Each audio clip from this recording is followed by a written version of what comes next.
1957, Louisiana. The twins who married without knowing it and created America's most deformed child. A tale so disturbing it would reshape our understanding of human biology and the consequences of genetic proximity. This story remains whispered among the oldest residents in the murky bayous of Terrebonne Parish, where Spanish moss hangs like memories best forgotten. A cautionary tale passed through generations. The year was 1957. Eisenhower occupied the White House. Elvis dominated the airwaves. And in the segregated South, families still kept their secrets buried deeper than their ancestors. It was here, in this atmosphere of rigid social codes and unspoken histories, that the Fontaine family saga began to unfold. Martha and Michael Fontaine appeared to be just another young couple building their life together in post-war America. They had met at a parish fair in 1955. Martha, a quiet beauty with chestnut hair and unusual amber eyes. Michael, tall and reserved, with the same distinctive amber gaze that had drawn them to each other from across the fairgrounds. There was something familiar about him, Martha would later tell authorities. Like I'd known him my whole life.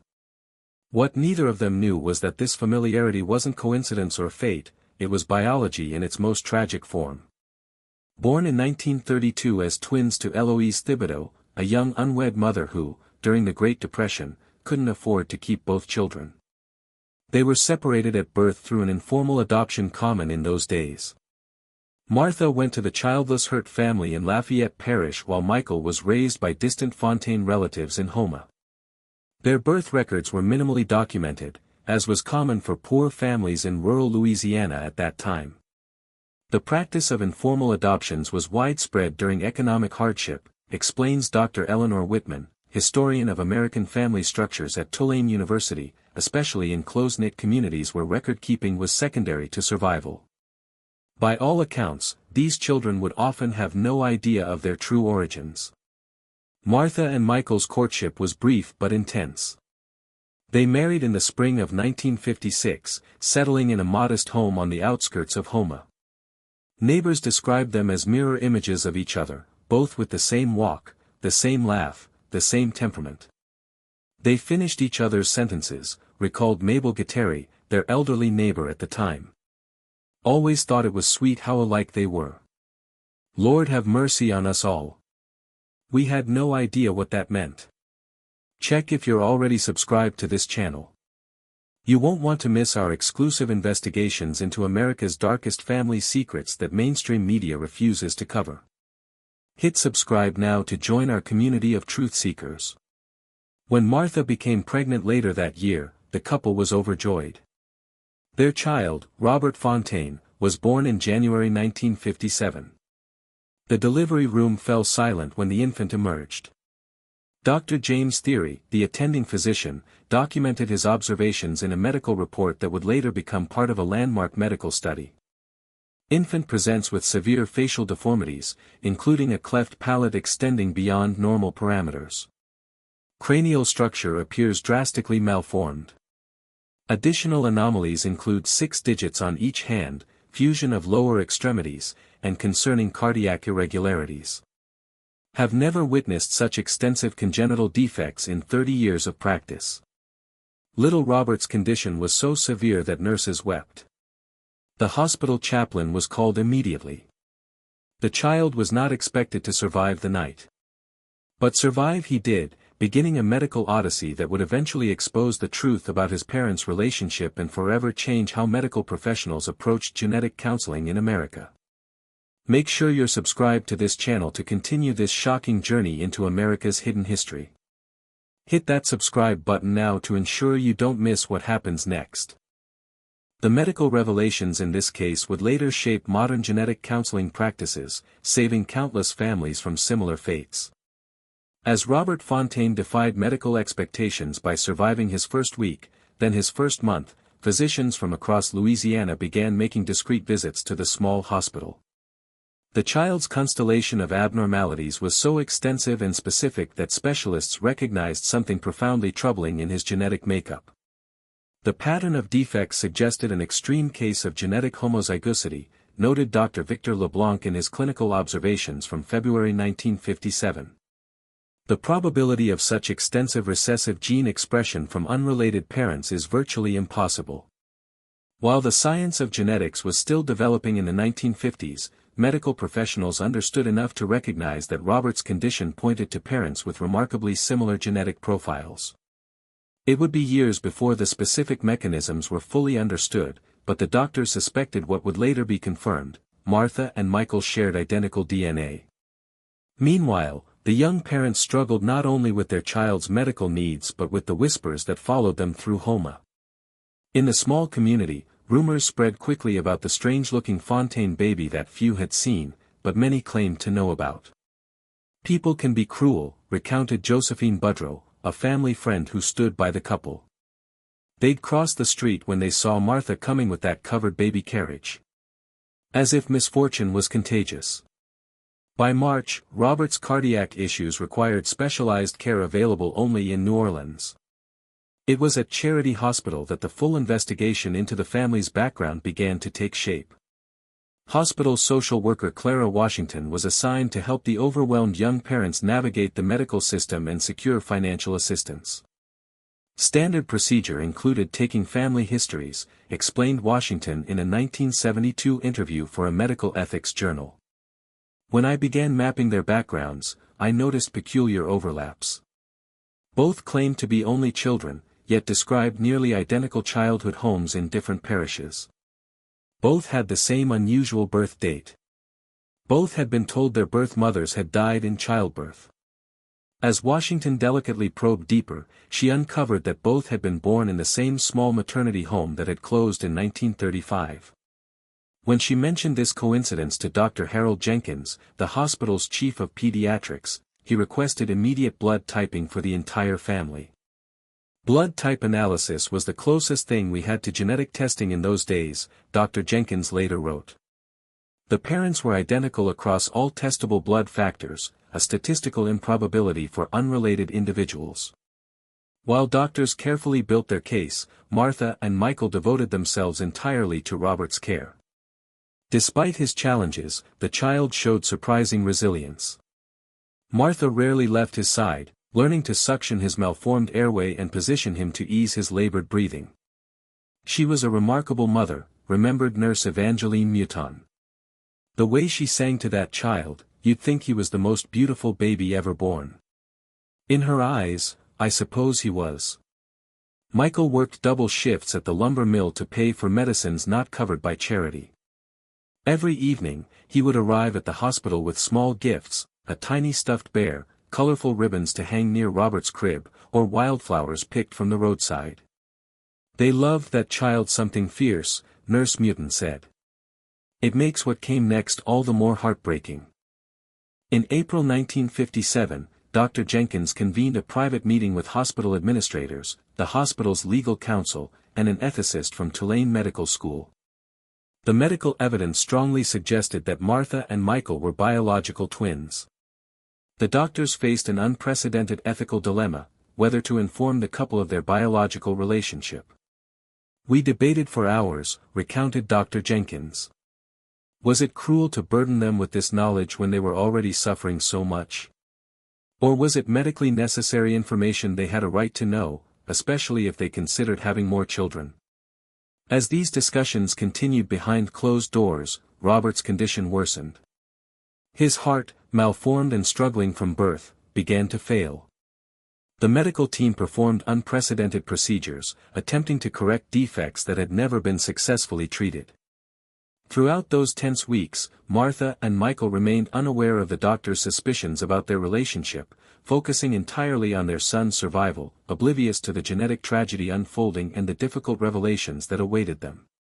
By early May, Robert's condition had stabilized enough for Dr. Jenkins to finally address the situation with Martha and Michael.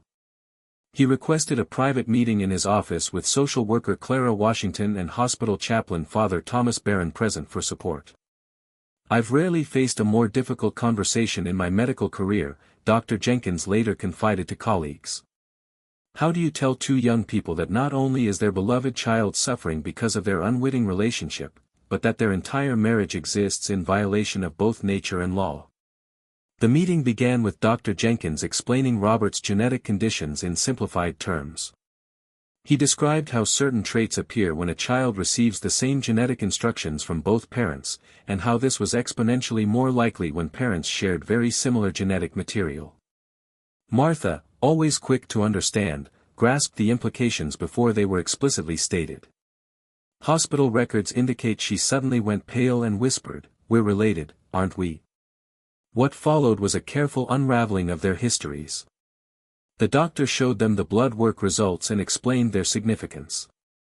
He then shared what Clara Washington had discovered: birth records from St. Mary's Maternity Home listing twins born to Eloise Thibodeau on August 17, 1932. A boy and a girl. Michael couldn't accept it at first, Father Bergeron recalled in a 1967 interview. He kept saying there must be some mistake, that records get mixed up. But Martha. She just went very quiet. Then she said something I'll never forget: "That's why I felt like I'd known you my whole life. Because I had." The documentation was irrefutable. Their birth mother hadn't died in childbirth, as both had been told.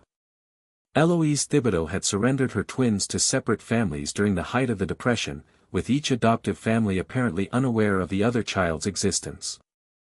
If you've been moved by this family's tragedy, I want you to type, "I feel for the Fontaines," in the comments below.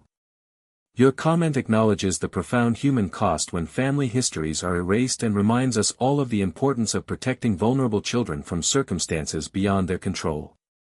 Michael initially stormed out of the meeting, unable to process the revelation. He was found hours later in the hospital chapel, weeping. Martha retreated into a shocked silence that lasted for days, sitting beside Robert's crib and mechanically tending to his needs while barely speaking. The psychological impact was severe, noted Dr. Eleanor Westfield, a psychiatrist called in to assist the family. Beyond the shock of their own relationship, they now carried the burden of knowing they had unintentionally caused their child suffering. The human mind isn't designed to absorb such trauma all at once. As the couple began processing their new reality, legal complications arose. Their marriage was technically invalid under Louisiana law, which prohibited marriage between siblings. Questions emerged about Robert's legal status and custody. Hospital administration worried about potential legal liability for disclosing the information. Meanwhile, Robert's condition deteriorated again. His heart, already compromised by multiple defects, couldn't sustain his growth. By late May, he was placed on experimental medical treatments available only through Tulane Medical School's pediatric research program. The medical team worked around the clock, remembered Dr. Paul Fontenot, no relation, then a young resident. Not just because the case was medically fascinating, but because we all felt deeply for this family. Their tragedy wasn't of their making. The press caught wind of the story. Though most details remained protected by medical privacy standards of the era, the Houma Courier ran a small article about a child with a rare genetic condition receiving experimental treatment, prompting local churches to organize prayer vigils for the unnamed family. Through all this, Martha and Michael faced their reality with gradually increasing strength. Hospital records show they requested information about genetic counseling, advanced thinking for 1957. They asked difficult questions about what their discovery meant for their future. They showed remarkable courage, Clara Washington noted. Once the initial shock passed, they focused completely on giving Robert whatever time he might have left. They never blamed each other or their circumstances. There was a dignity in how they faced their tragedy that humbled all of us working with them. By June, difficult decisions loomed regarding Robert's care and the couple's future, decisions that would further shake the medical community and leave an indelible mark on everyone involved in their case. As summer settled over Louisiana, bringing oppressive heat to the hospital corridors, Robert's condition reached a critical phase. The experimental treatments had extended his life beyond initial expectations, but his heart simply couldn't support his body's needs. By mid-June, the medical team called Martha and Michael in for yet another difficult conversation. Further interventions would only prolong his suffering, Dr. Jenkins explained gently. His body doesn't have the capacity to heal from these fundamental defects. The heartbroken parents made the impossible decision to move Robert to comfort care only. He was baptized in his hospital crib with Martha and Michael standing as his parents, despite the complex legal questions surrounding their relationship. "I've witnessed many sacred moments in my years of ministry," Father Bergeron later wrote, "but few as profound as watching these two souls, bound by blood in ways they never chose, commit themselves to loving their child through his final journey." Robert Fontaine passed away on June 22, 1957, just shy of 6 months old. Hospital records note that he died peacefully in Martha's arms with Michael sitting beside them, his hand on his son's small chest. The funeral was private, attended only by a handful of hospital staff who had grown close to the family. Robert was buried in a small cemetery on the outskirts of New Orleans, his grave marked with a simple stone bearing only his name and dates. For Martha and Michael, grief was complicated by their ongoing legal and identity crisis. Their marriage was technically void under Louisiana law. Their home in Houma was impossible to return to, given the whispers and speculation. They faced not only the loss of their child but the unraveling of their entire understanding of themselves. The question of what happens next after such a revelation is not addressed in any medical textbook I've encountered, Dr. Westfield noted in her case files. There is no protocol for helping people reconcile such fundamental disruption to their identity. In a surprising development, Eloise Thibodeau, their birth mother, was located through the efforts of Clara Washington. Now in her 40s and living in Baton Rouge, she had rebuilt her life after the painful decision to surrender her twins during the Depression. The hospital arranged a carefully managed meeting in late July. Medical records describe it as emotionally complex but ultimately healing. Eloise explained the circumstances of their birth and separation, how at 19, unmarried and destitute, she had been unable to care for twin infants during the darkest days of the Depression. "I thought about you every day of my life," Eloise told them according to Clara Washington's notes. "I prayed whoever took you in would tell you about each other someday. I never imagined something like this could happen." This meeting provided Martha and Michael with crucial context for their origins, though it couldn't erase the tragedy they'd experienced. It did, however, give them something neither had ever had, a connection to their biological history. By August, the couple faced practical decisions about their future. Their marriage legally dissolved, they could not continue living as husband and wife. Yet, their bond, both biological and emotional, made separation equally unimaginable. What do you do when the person who knows your pain most intimately is the one person society says you cannot be close to? Martha asked Dr. Westfield during a counseling session. "We lost our son. Must we also lose each other?" The medical team, having grown deeply invested in the couple's welfare, worked with social services to develop an unprecedented solution. Legal documents were prepared, establishing Martha and Michael as siblings rather than spouses. Housing was arranged in Baton Rouge where they could live in adjacent apartments. Their relationship was recategorized but not severed. "We recognized that conventional solutions were inadequate for such an unconventional situation," Clara Washington explained. Their trauma bond required specialized support, not arbitrary separation based on rules that never contemplated such circumstances. By early fall, Martha had secured employment as a hospital records clerk while Michael found work in construction. They began building new lives, not as husband and wife, but as brother and sister, navigating shared grief and discovering their twin connection. Their case, while kept confidential at the time, would eventually become a cornerstone study in medical ethics programs across the country. The medical details were documented extensively with identifying information removed, creating what would later be called the Terrebonne case, one of the most comprehensive early studies of genetic consanguinity in medical literature. As 1957 drew to a close, Martha and Michael faced their first holiday season with their dual loss, both of their child and their marriage. Yet in that loss, they had gained something few could understand, a profound awareness of how biology shapes destiny and how love endures even when its expression must change. The impact of the Fontaine case extended far beyond the family's personal tragedy. Throughout the early 1960s, medical professionals involved in their care began quietly sharing the case's implications with colleagues across the country, forever changing how the medical community approached genetic counseling. Dr. Jenkins, deeply affected by what he'd witnessed, dedicated the remainder of his career to establishing the first formal genetic counseling program in the American South based at Tulane Medical School. The program developed protocols for family history documentation that would later become standard practice nationwide. What happened to the Fontaines was preventable, Dr. Jenkins stated at a 1963 medical conference, carefully preserving the family's anonymity. With proper documentation and communication between adoption agencies, their paths would never have crossed romantically.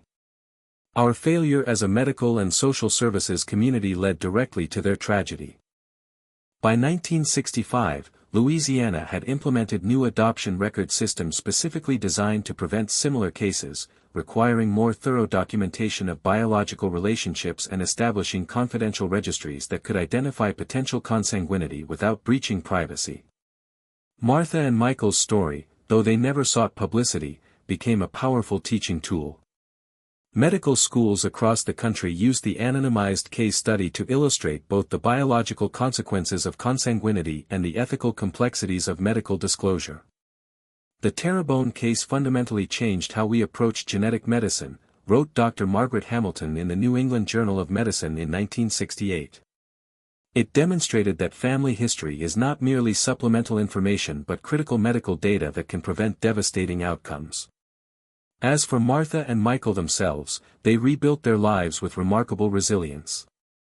Throughout the 1960s, they maintained their adjacent apartments in Baton Rouge, establishing a brother-sister relationship that neighbors described as extraordinarily close but appropriate to their biological connection.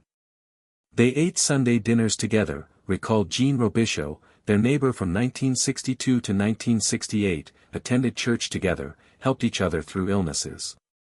But they were careful to establish separate lives, too. Almost like they were rediscovering how to exist as siblings rather than spouses. Martha eventually returned to school, earning her nursing degree in 1964 and specializing in pediatric care. Colleagues noted her exceptional empathy with parents of children with congenital conditions. She had a gift for sitting with families receiving difficult diagnoses, remembered Dr. Charlotte Webb, who worked alongside Martha at Baton Rouge General Hospital. She never shared her personal history with patients. But there was something in her presence that communicated genuine understanding. Michael found purpose in unexpected ways. After working construction for several years, he became involved with a church-based program helping orphaned and abandoned children. By 1967, he had become the program's director, working to ensure that siblings were either adopted together or maintained connections if placed separately. His advocacy changed dozens of children's lives, noted Reverend William Tanner in a 1970 Community Award ceremony. His insistence that biological connections matter, even when circumstances require separation, has become central to our placement philosophy. In 1972, 15 years after Robert's death, Martha and Michael established a small foundation in his name. The Robert Fontaine Memorial Fund provided financial assistance to families traveling for specialized pediatric care, addressing a need they had experienced firsthand. The foundation's establishment marked a turning point in their journey, a transformation of personal tragedy into meaningful action. Though they never publicly shared their full story, their work touched countless families facing similar medical journeys. Medical professionals who knew their history marveled at their resilience. They took circumstances that could have destroyed them completely and found purpose in them, Dr. Westfield noted in her final case notes before retiring in 1975. Few people could have navigated such a profound disruption of identity with similar grace. By the mid-1970s, advances in genetic science had progressed significantly. The specific genetic mechanisms that had caused Robert's condition were better understood, and screening for recessive genetic disorders was becoming more sophisticated. In 1976, Martha participated anonymously in a research study at Tulane Medical Center, providing blood samples that helped scientists better understand the genetic markers associated with consanguinity. Her contribution to this research helped develop screening tools that would prevent similar tragedies for future generations. Their story represents one of the most profound examples of how hidden family histories can resurface with devastating consequences and how medical ethics evolved to address such complex human dilemmas. The twins who married without knowing created not only America's most medically significant case of consanguinity but also a legacy of improved genetic counseling that has protected countless families since. If you've watched this entire story, please leave a comment saying, "I watched it all," so I can get to know you and understand who truly appreciates the in-depth historical investigations on this channel. If you found this story moving and informative, please hit that subscribe button to support our work uncovering America's hidden histories. Give this video a like if you believe these forgotten stories deserve to be told, and share it with others who appreciate learning about the complex human stories that shaped modern medicine. Your engagement helps ensure these important historical lessons are preserved for future generations.